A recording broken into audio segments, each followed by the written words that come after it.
Hello everybody and welcome back to the Shin Megami Tensei something playthrough. In the last part we beat the second boss. So now we're on our way to area 3, if I remember correctly, which is like one of the only areas in the game that feels like it's connected to the game that this is supposed to be a tie-in to, and also has the best music in the game, so you know, that's also a plus. But we just have to backtrack there real quick because Metroidvania. So does this castle exist in Strange Journey, or is it just here because it's a creature of chaos? There's an area that kinda sorta looks like this at one point. Like there's an area that... Yep, it's Ikaruga. Yeah, it's Jesus. It's exactly Ikaruga. Yeah, but you block them based on who you're controlling. Yeah. Oh. So there. So it is literally Ikaruga. Yeah, it's pretty shameless, but it's fun, so I don't really mind. I still need to get Ikaruga on the eShop. Oh yeah, that's been on my to-do list for forever. I'm just kind of waiting for it to go on sale. Basically, is what I'm doing. But there's one area that kind of looks like this, where there's like a brothel castle kind of area, basically, because all of the different areas are like weirdly based off of the sins of humans. So, for example, there's like a war-torn battlefield, which is supposed to be Wrath. There's a area that's... And that game initially takes place in Antarctica, right? Yeah, and then you get... wow, the thing got really weird when we did Japan localization. Yeah. So what? There's like a black hole down there called the... Oh god, it's a German word. It's the Schwarzwelt. It's a weird black hole sci-fi thing that they... The Schwarzwald? Yeah, that thing. And it teleports you to a bunch of different weird mini dimensions, and they're all based off of different stuff. Like one's based off of like gluttony because it's based off of the greed of the humans on Earth, and so it's shaped like a supermarket and stuff like that. It's called that though, so I imagine someone squeezing Jack Frost. He goes, "May the Schwartz be with you." Adorable. Pretty much. May Pretty the Schwartz much, be with you, ho. What did you call me? It occurs to me. It's like you mentioned Antarctica, and Ryan bring up the thing earlier, and I imagine the scene where they're trying to give the guy CPR, and instead of like the thing coming out of his chest, it's Jack Frost. I'm here. He-ho. So, you know, it occurs to me that actually having Jack Frost speak dialogue in that brothel castle place would be actually quite funny. He-ho-ho. Well, you run into Pyro Jack and Jack Frost in that area for the first time because it's early in the game. I think you run into Jack Frost in the area outside it and Pyro Jack in the area in it. And Strange Journey has some of my favorite Jack Frost lines in the entire series because you can recruit him and he's just like, "Wow, look at how scary I am." And one of your dialogue options when you're doing the demon negotiation is, "Mascots don't scare me." Is that Mothman? Yep, that's Mothman.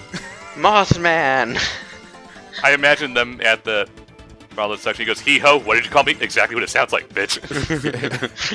or Jack Frost was in Die Hard, and I have a machine gun. He-ho. You know what? So we're just imagining putting Jack Frost in everything. I have his Nendoroid now, which is really, really awesome because he's always got the smiling face, and so you can just make and it always looks really sarcastic because he's cute, but he's also just a gigantic prick. So he's just like... I mean, that's why he's the mascot character. Oh god, to be a parody of the that's a mascot demon I'm characters. not familiar with. Oh yeah, the foot character. He's in Strange Journey as well. He's like based off of a Japanese demon that haunts toilets. So there's a mission on your ship where one of them's stuck in the toilet, and you have to beat him and get him out of there. And he's whining at you the entire time about. Oh, I was just gonna give him Cafe's letter to get rid of him. I was like, wait, doesn't the Megami Tensei Persona series already have a demon? Like toilet? Oh no, there's multiple. There's a demon that sits on a toilet. Oh, multiples live in the toilet. Yeah, there's a demon that sits on a toilet. Amusingly, a mandatory boss fight in 5. Yeah, I know about that one. I forgot. I'm blanking on his name though. I think it started with a D. Belphegor? Belphegor, yeah, that's the one. That's it. Yeah. Okay. Thank you. All right. Yeah.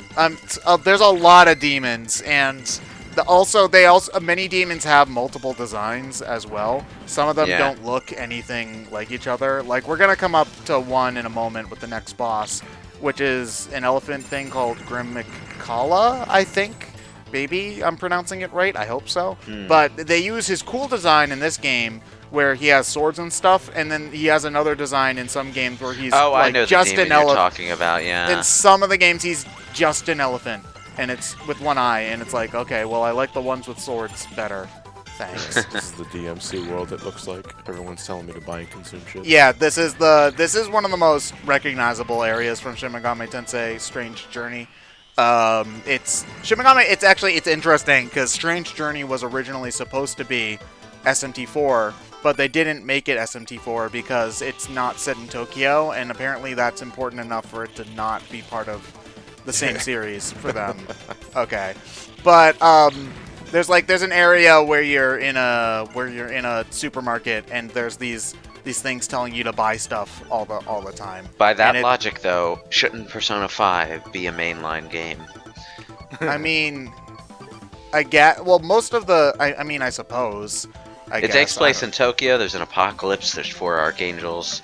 It's Igor's there. Well, from what I could tell, the Persona 5 was trying to go out of its way to bring back more elements from the original series because they brought back Demon Negotiation, which, as far as I can remember, hasn't been in Persona. At least they weren't in Persona 3 and 4.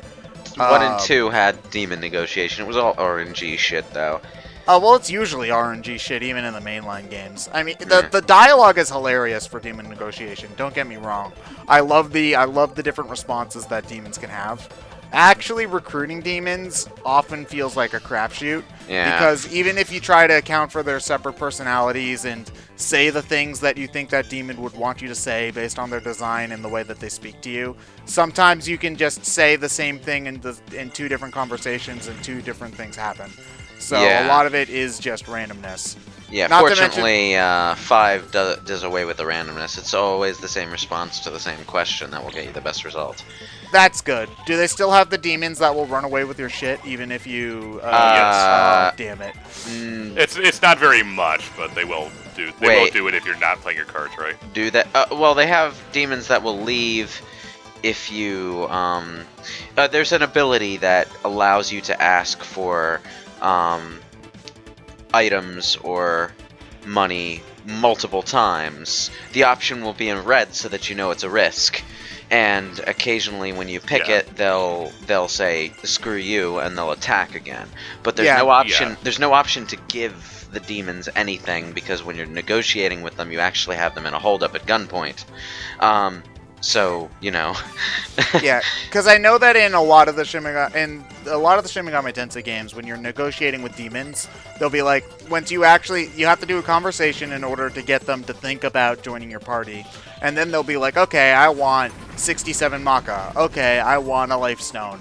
And sometimes you'll give them everything they want, and they'll run away with your stuff. Or sometimes they'll think that it's boring that you just gave them everything you want and get mad at you. And then... Okay, yeah, nothing quite like that in Persona 5. Yeah. That happens all the time in many of the older... Yeah, that happens all the time in Nocturne. Yeah, so at the very least, from what you guys are talking about in terms of Persona 5, like the highlighting the different options in order for you to know it's a risk isn't really...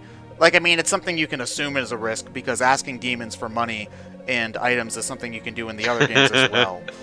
I can't tell the difference. Yeah. In his name, those Japanese characters above his dialogue are just the syllables for he and ho. So, yeah, pretty much. I love this game. But anyway, I lost my train of thought. I think if they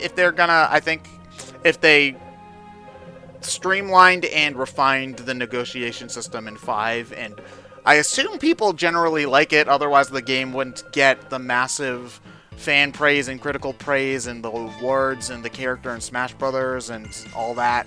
So I assume that people don't hate it, or at least it's not as annoying as some of the other ones. So if those changes... It's an easier way to just end fights quicker when you know what you're doing. Yeah, so if they if they bring some of those changes to Shin Megami Tensei 5, I will be a-okay with that because I would really like Shin Megami Tensei 5 to do well. I want more information about that game, period, because it was announced like when they announced the Switch, which was like 2016. It was like one of the first Switch games officially announced. So info would be cool, yeah. Which is weird because the first official Switch game announced technically was Dragon Quest XI, and it's coming out next year.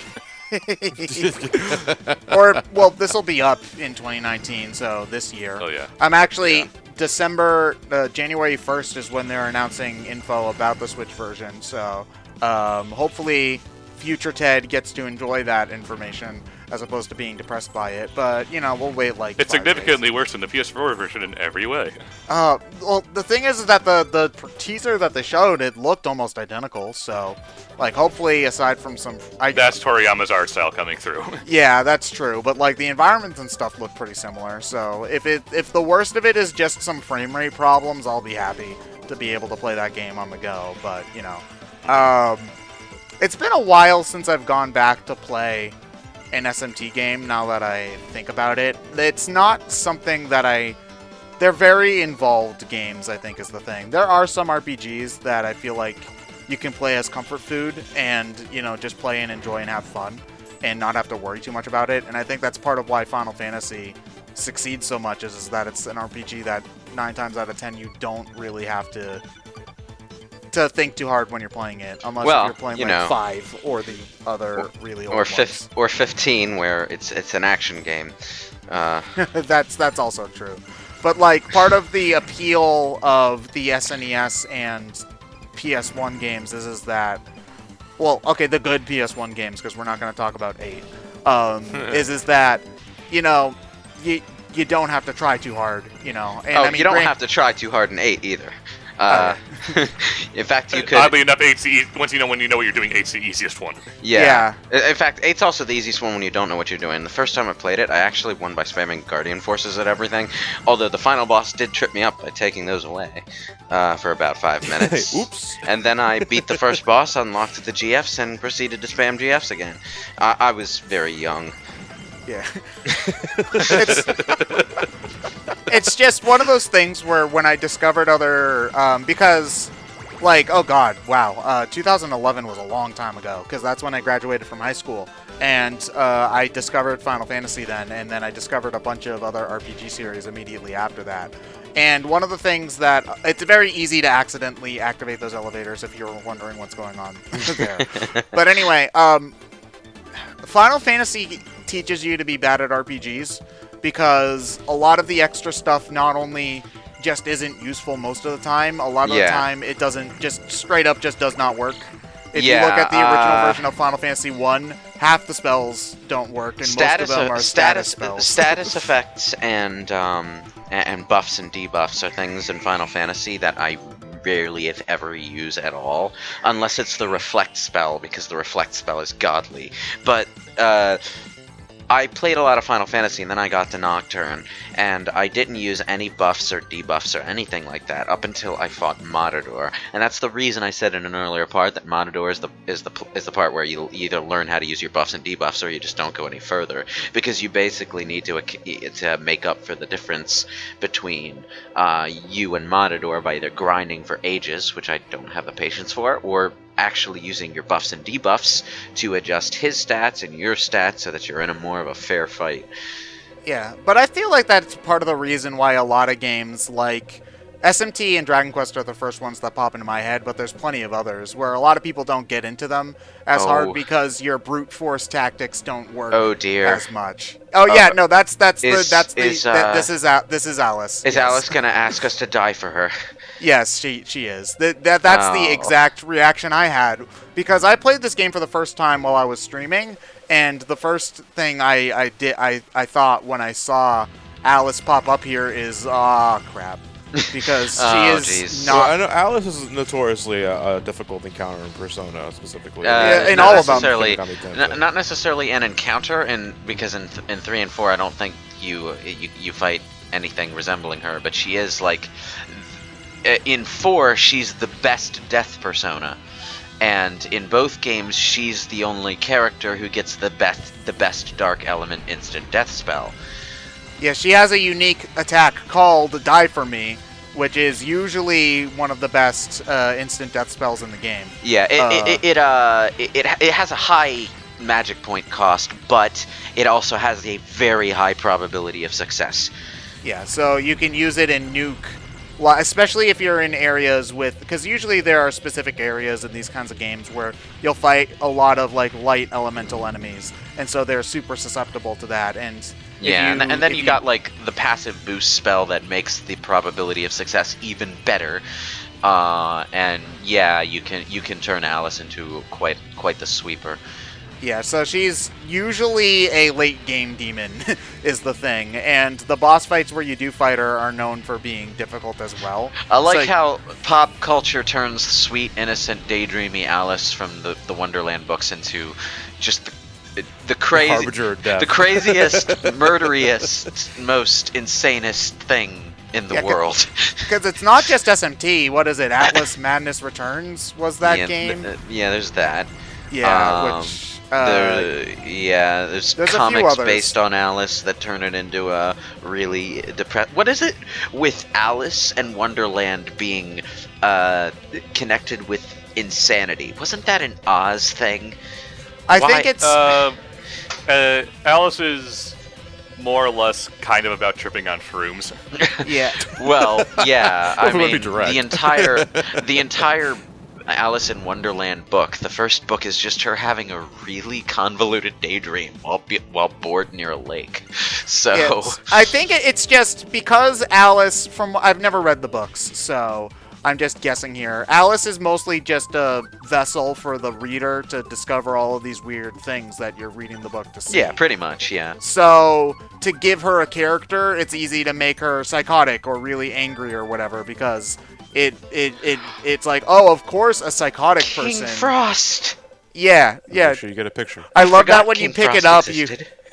Yeah, but one of the things I love is that when you pick up the Demonica armor, you're placed so that you're in the middle of the King Frost like pop-out stand, which is great. And somebody just leaves a sticky note with instructions on the demon-killing suit of armor that's just lying around.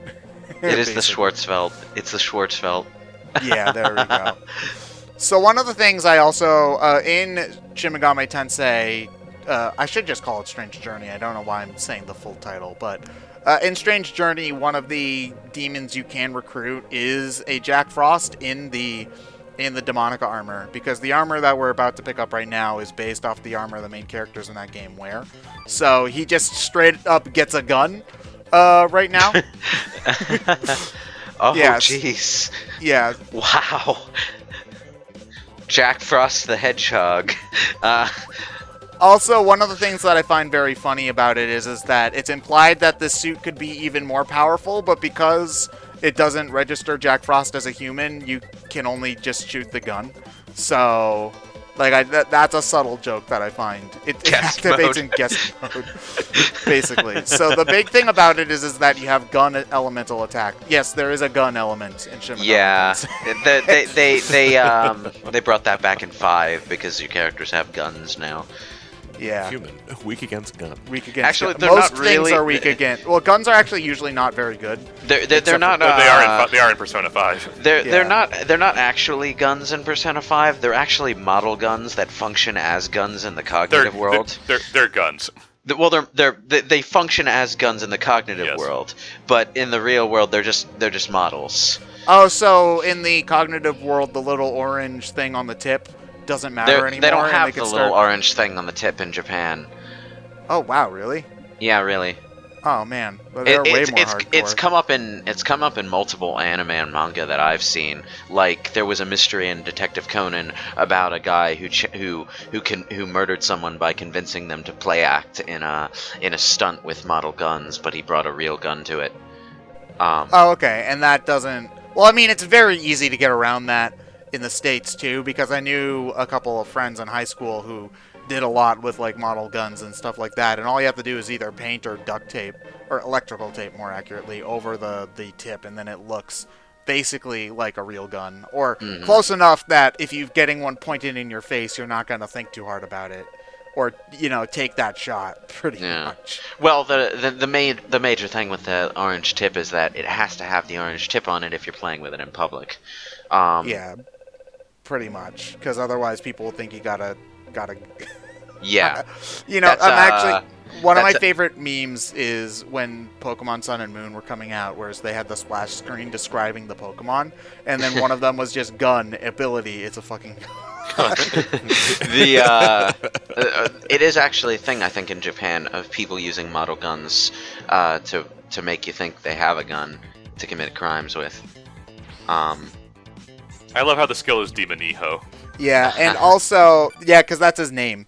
And also, whenever you jump, you land and you get like a rubber ducky squeaky effect added to your jump noise, which is just amazing.